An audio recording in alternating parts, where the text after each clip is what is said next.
السلام علیکم، کیسے ہو دوستو؟ امید ہے کہ سب خیر خیریت سے ہوں گے، اللہ تعالیٰ اسے خوش رکھے۔ جی دوستو، آپ ایک ویڈیو ملاحظہ فرمایا، اس دور کے اندر جس طرح بیماریاں پریشانیاں بہت زیادہ ہے، اسی طرح جادو کا ٹونے کا مطلب بھی بہت زیادہ ہے۔ لوگ اس وجہ سے بہت پریشان ہیں کہ ہم طرح طرح کی دوائیاں استعمال کرتے ہیں، ٹیسٹ کروا چکے ہیں، لیکن ہمارے گھر کے اندر سے تکلیف نہیں جاتی، پریشانی نہیں جاتی، اور وہ عمل جادو کے ذریعے سے ہوتے ہیں، جس کا علاج میڈیکل کے ذریعے سے نہیں ہوتا، روحانی طریقے سے اس کا علاج ہوتا ہے۔ اللہ کے کلام کے اندر اس کا علاج موجود ہے، نورانی طریقے سے اس کا علاج کیا جاتا ہے، اور اللہ تعالیٰ شفا بھی دیتے، اور کچھ لوگ اس سے بڑھ جاتے ہیں۔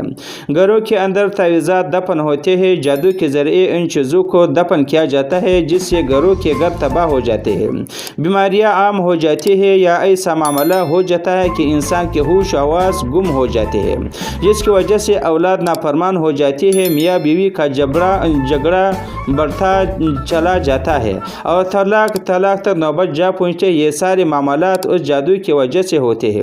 سب سے پہلے آپ کو ایک عمل بتا دیتا ہوں، آپ کسی کے پاس نہ جایا کریں، آپ یہ عمل خود کریں۔ آپ کے دل میں اللہ کا قرآن موجود ہے، قرآن کریم کے آخری پارے کے اندر سورۃ انفطار موجود ہے۔